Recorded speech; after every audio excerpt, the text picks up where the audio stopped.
Hello, my name is Angie and we're going to learn how to goblet squat today. The goblet squat is my personal favorite because the simple positioning of the weight allows for a perfect counterbalance. As you learn how to squat, it forces you to be more cognizant of an upright torso, rigid back, engaged core, and it's modifiable for all levels. First, we got to decide what we've got to use as the weight for this goblet squat. I prefer a kettlebell, but if you have a dumbbell, you're going to pick it up a lot like this. Again, goblet, think medieval drinking liquid. Goblet held like this. All right? Again, as I stated, I prefer the kettlebell, and there are still a couple of ways you can grip the kettlebell. One way you see is just grabbing the kettlebell by the horn, thumbs up, and using the grip as such. I prefer bell up, bottom up, and I use the heels of my hands in the actual goblet positioning. This works well for me because I've got some arthritis and I like to be able to hold it and have the preponderance of the weight here with the horns bisecting my chest. So after we get the grip established on the weight that you choose, the setup. Setup is key. Your feet, if you were to do a vertical jump and land, that's kind of where you want your feet to be. So not pointed straight ahead, a little bit wider than shoulder width, and your toes flared just a little bit so they're turned out. What that allows is mobility. You can get a little deeper, feel a little freer, even if you don't have much available as far as hip mobility, ankle flexibility, or low back issues. So turn those toes out just a little bit. Then we're going to grip the floor with our feet. Grip the floor, and as we go down, we're going to take a nice big breath.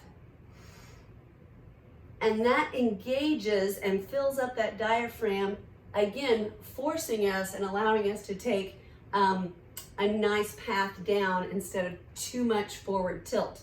So unlock those knees, grip the floor with your feet, push your knees out, not allowing them in, but push those knees out. And then we're going to breathe in. As you go down, again, slow and controlled is always right, but bring those elbows in.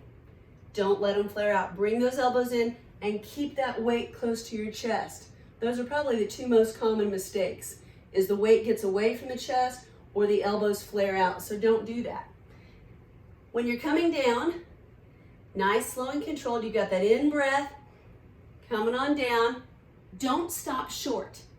Even if your flexibility and mobility, back, knees, ankles, doesn't allow a deep squat, come down to the point where you have the elbows come inside instead of outside. This is flaring. You want them inside, and sit back on those heels. Notice my chest is up, it's proud, it's not hinged forward, and my feet are flat. My heels are not lifted. If you find you come down and your heels come up, then you need to open those toes up a little bit more. So inhale, grip the floor with the feet, elbows down. We're here, you get to the point where you can go, right? So you've got to determine that, and we can work on mobility in another video. But get to the point that you can go, whether it's hip crease below your patella or to that around 90 degrees. You determine that. When you're ready to go up, that's when we're going to be exhaling, pushing through the heels, and driving up. Notice my hips did not come up, nor did I tilt here, right? So the positioning, when we're down, chest upright, proud chest, elbows in, push through the heels, driving the knees out, not allowing them in. Yeah? So add the goblet squat to your repertoire. It'll help you learn how to have better squat technique for heavier lifts if you're going to go back squatting. But trust me on this, practice it, get some help from a trainer, and until next time, goblet squat, goblet squat, goblet squat.